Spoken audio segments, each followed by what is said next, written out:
जब ये पट्टियां खुलेंगी तो तुम्हारा चेहरा मोहरा पूरी तरह से बदल चुका होगा। पहचान नहीं पाओगे अपने आप को।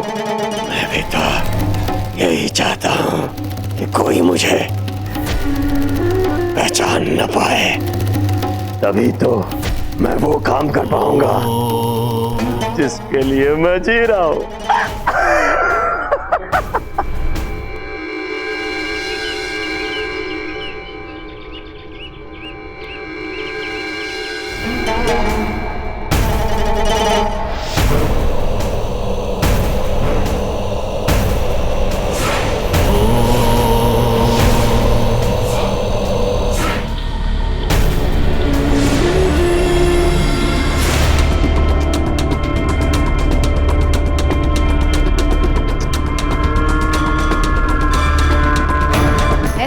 करोगी मेवाड़नाथ के राज सिंहासन को।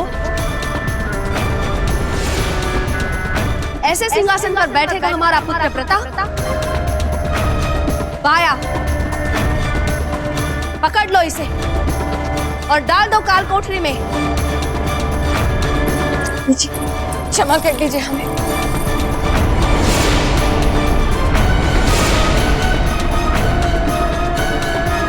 हमसे भूल हो गई, अब से हम सिंहासन ठीक से साफ करेंगे। क्षमा कर दीजिए हमें जीजा, क्षमा कर दीजिए। ले जाओ इसे। क्षमा कर दीजिए महारानी जी, हमसे दोबारा ऐसी गलती नहीं होगी। हुकुम, हुकुम, हुकुम, हमें बचा लीजिए हुकुम। हीर भाई जी, अब हम मेवाड़ के महाराणा नहीं रहे। मेवाड़ के महाराणा हैं प्रताप, महाराणा प्रताप। ले जाइए इनको यहां से। तो आपने प्रताप को मेवाड़ का राजा क्यों बनने दिया? क्यों किया आपने हमारे साथ ऐसा राणा जी? क्यों किया आपने हमारे साथ ऐसा? क्यों बनने दिया प्रताप को मेवाड़ का राजा? बताइए राणा जी, बताइए राणा जी, बताइए। बोलिए राणा जी, बोलिए, आपने प्रताप को मेवाड़ का राजा क्यों बनने दिया? बोलिए राणा जी, बोलिए, बोलिए, बोलिए राणा जी, बोलिए। हो जाइए, शांत हो जाइए महारानी साहब, होश में आइए, संभालिए अपने आप को। महारानी साहब संभालिए। या जी, हम तो यहाँ सो रहे थे ना, क्या हुआ? महारानी साहब शांत हो जाइए, शांत हो जाइए आप। महारानी साहब, लगता है आपने फिर से कोई डरावना सपना देखा है। अब शांत हो जाइए महारानी साहब, होश में आइए, संभालिए अपने आप को।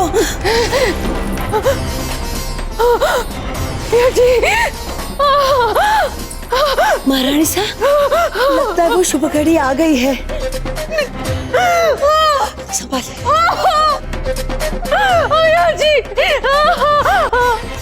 धीर भाई साहब की प्रसव पीड़ा आरंभ हो गई है। अब वो खुशी के पल आने ही वाले हैं। धीर भाई साहब की सच? हाँ रानी साहब। अरे वाह, ये लो, कितना अच्छा समाचार दिया है तुमने हमें। और जाओ जल्दी तुरंत नाना जी को शुभ समाचार दो। तुमने तो हमारा दिल ही खुश कर दिया। और सुनो, नए राजकुमार के आगमन की खुशी में इस राजमहल को नई नवीली दुल्हन की तरह सजाओ। हम बहुत खुश हैं।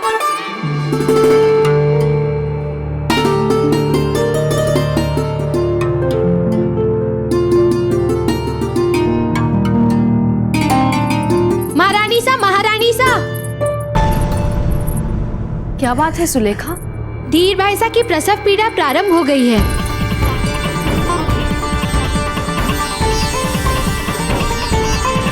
ये लो। इसका मतलब ये हुआ ना रानी माँ कि हमारा छोटा भाई अभी किसी भी समय जन्म ले सकता है। हाँ कुंवर प्रताप, अब वो शुभ घड़ी आने ही वाली है।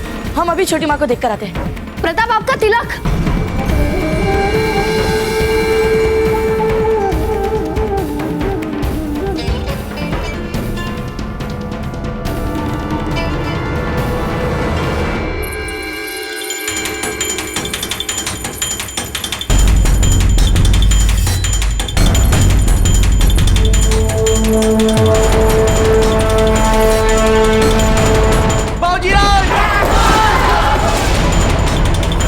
पकड़ो, ठीक है प्रताप,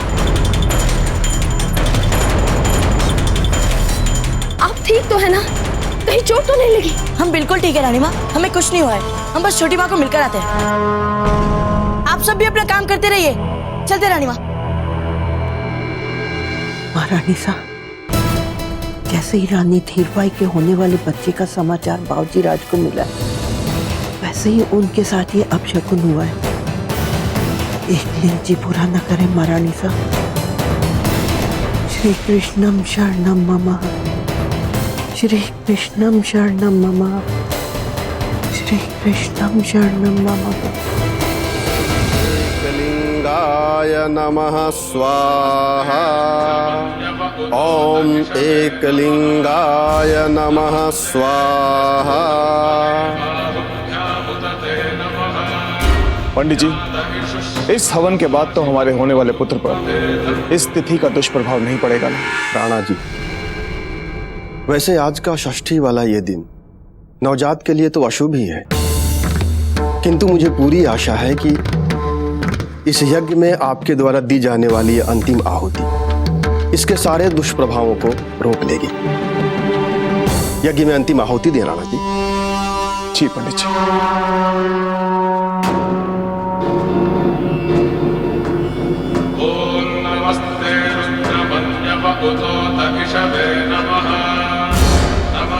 पुनः आहुति दे राणा जी।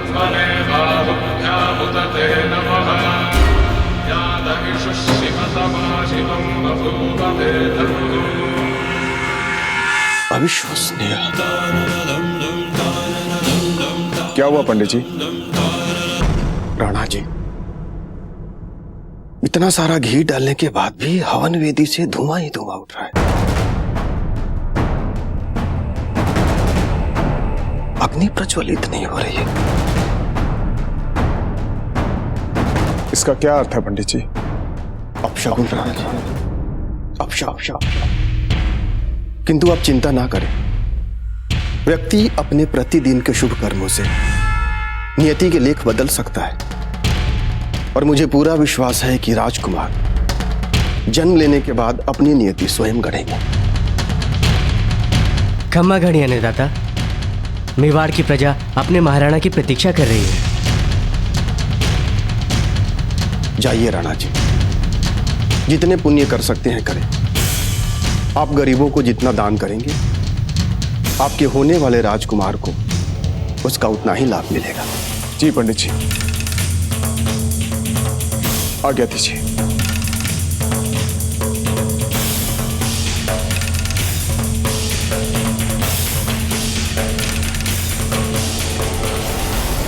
छोटी माँ, हमारा छोटा भाई कब जन्म लेगा? बताइए ना छोटी माँ। उसे पता नहीं है कि हमें गुरुकुल भी जाना है। माँ, आप ही कहिए ना। प्रताप, आपके छोटे भाई उसी समय जन्म लेंगे जिस समय उन्हें जन्म लेना होगा। अब आप गुरुकुल जाइए, आपको देर हो रही। पर रानी माँ, यदि उन्हें जन्म लेते ही हमारी आवश्यकता पड़ गई तो हमें ऐसे समय उनके साथ रहना चाहिए ना। आपके छोटे भाई की हर आवश्यकता पूरी करने के लिए हम सब हैं यहाँ। अब आप समय पर गुरुकुल जाकर आपके छोटे भाई के लिए आदर्श प्रस्तुत करें। जाइए। पर जैसे हमारा छोटा भाई जन्म ले, आप ये शुभ समाचार हमारे गुरुकुल भिजवा दीजिएगा। अवश्य, हम अवश्य ऐसा करेंगे। अब जाइए। जल्दी आइए हमारे छोटे भाई, हमें आपसे ढेर सारी बातें करनी है। चलते हैं रानी माँ। महारानी साहब, आपको धीरबाई जी बुला रही है।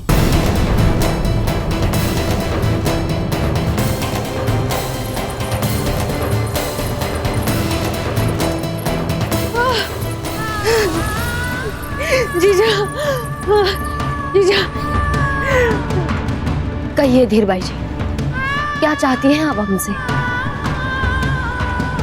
जीजा, हमें बहुत बुरे विचार आ रहे हैं जीजा, बहुत बुरे विचार आ रहे हैं। हमें न जाने क्यों प्रताप का भय मन से जाता ही नहीं है जीजा। क्या करें? न जाने क्यों ऐसा लगता है जीजा कि प्रताप की कीर्ति के आगे हमारे बच्चे की पहचान गुम हो जाएगी। जीजा, आपने हमें रामायण सुनाई ताकि हमें अच्छा लगे।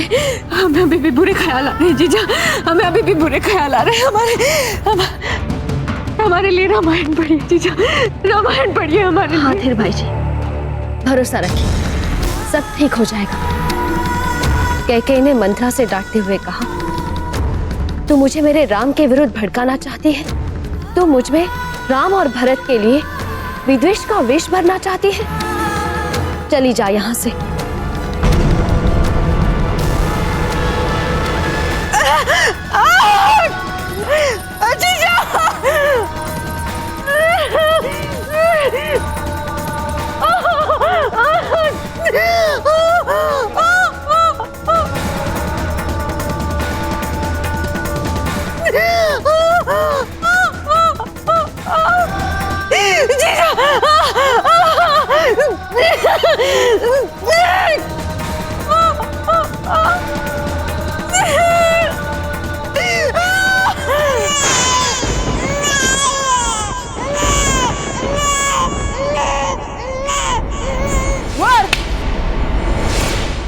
रुकिए।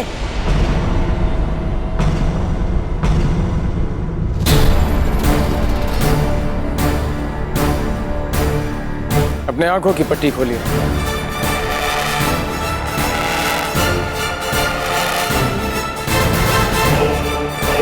बताइए। क्षमा कीजिए गुरुवर, वो अचानक से हमारे कानों में हमारे नवजात छोटे भाई के रोने के स्वर गूंज रहे थे।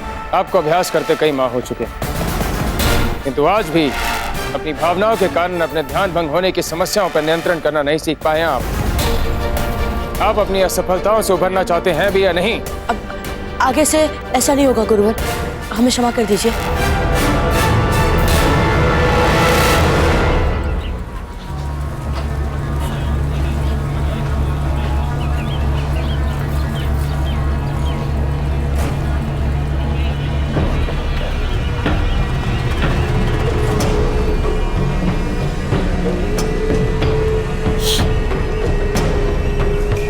जो माल मंगवाया था वो आ गया।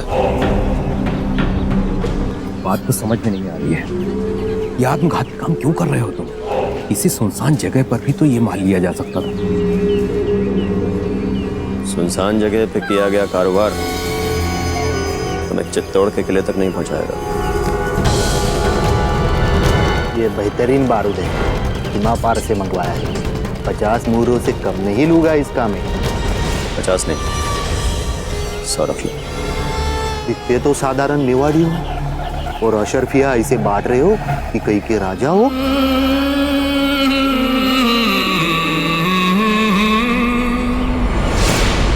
ये क्या किया? ये क्या किया? हट! पता किसका है माल? मैंने सच बता वरना हम खाल खींच लेंगे। पकड़ो इसे। माफ कर दो। क्षमा, बारूद खरीदते हो और क्षमा मांगते हो? नहीं। जानते हो इस अपराध के लिए तुम्हें सालों काल कोठी में सड़ना होगा। नहीं। चलो इसका न्याय ना करेंगे। चलो भाई। अरे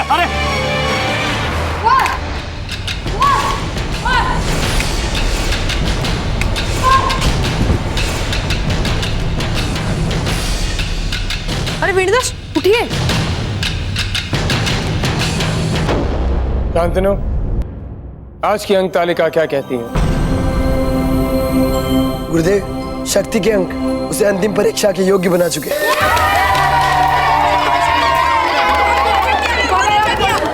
शांत हो जाओ। बाबूजीराव प्रताप और मान सिंह, आप दोनों के समान अंक आए। बहुत अच्छा कुंवर शक्ति। अब अंतिम प्रतिस्पर्धा के लिए कुंवर शक्ति के साथ कौन भाग लेगा? कुंवर प्रताप या मान सिंह, निकल तय होगा। बाबूजीराज, आप सब पंक्ति बनाकर खड़े हो जाएं।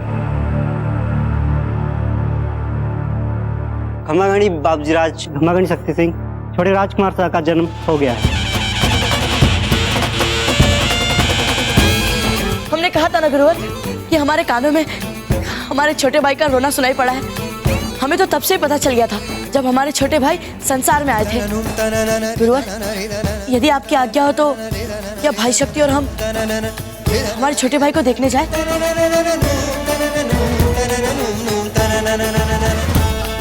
अब जा सकते हैं। धन्यवाद गुरुवर। चलिए भाई शक्ति। गुरुवर। एक योद्धा बनने के लिए हमने आपसे इतना कुछ सीखा है कि हमें समझ में ही नहीं आ रहा है हम आपका आभार कैसे व्यक्त करें। बहुत बहुत धन्यवाद गुरुवर।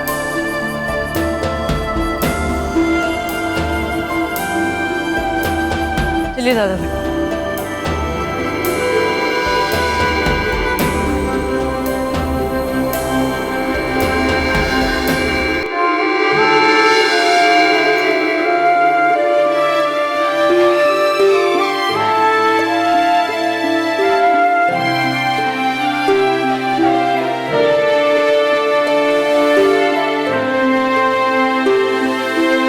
धीर भाई जी, इतना अनमोल उपहार देने के लिए आपका बहुत बहुत धन्यवाद।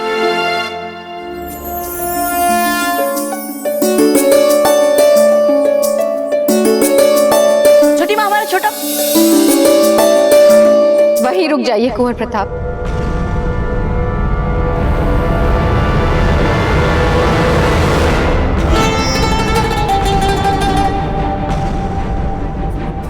जब आपकी छोटी माँ को सबसे ज्यादा आवश्यकता थी आपकी, तो आप कहाँ थे? क्यों इतनी देर लगा दी आने में? क्षमा कर दी ना छोटी माँ।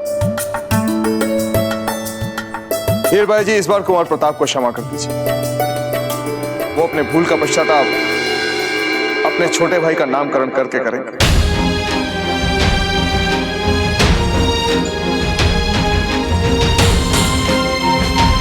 सच में छोटी माँ? अम्मा गनी महाराणा साहब, नगर कोतवाल आपके दर्शन करना चाहते हैं। लीजिए कुंवर प्रताप, अपने छोटे भाई को संभालिए।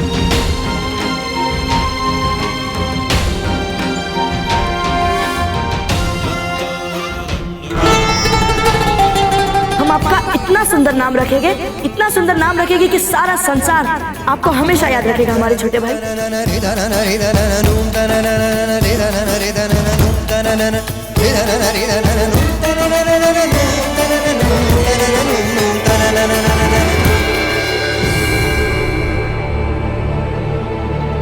राणा जी, हमारे आदेश पर नगर अधीक्षक ने जिस व्यक्ति को भी संदेहास्पद कार्य करते हुए देखा है, उसे बंदी बनाकर इस गृह में डाल दिया।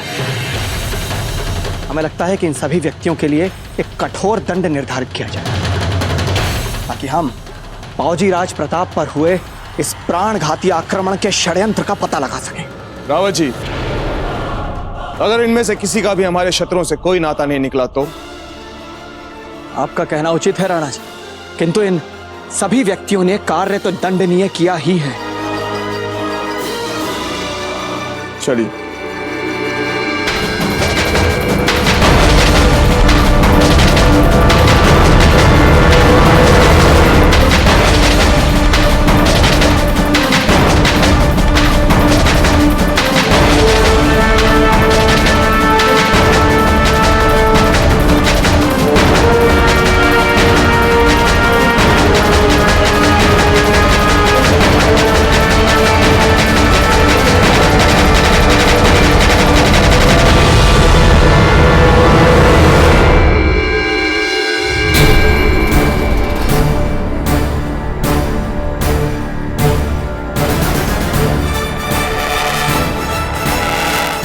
हुकुम, इन्हें पकड़ते समय हमें जिस जिस के लिए जिस जिस अपराध की संभावनाएं दिखी, वो हमने रावत जी को बता दी। हुकुम, आप इन्हें जो दंड देना चाहें हमें आदेश दें।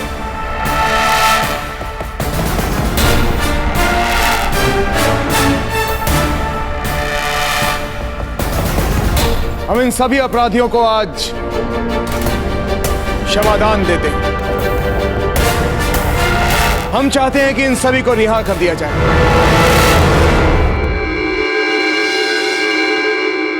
राणा जी, क्षमा कीजिए, किंतु इनमें से कुछ का अपराध बहुत गंभीर है।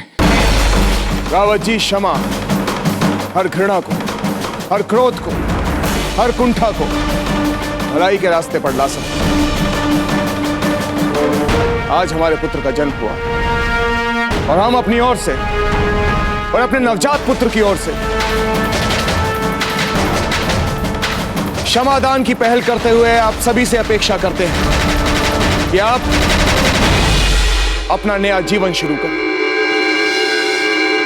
वो जीवन जिसमें अपराध नहीं बल्कि क्षमा, प्यार और हमारे बेटे के लिए आशीर्वाद।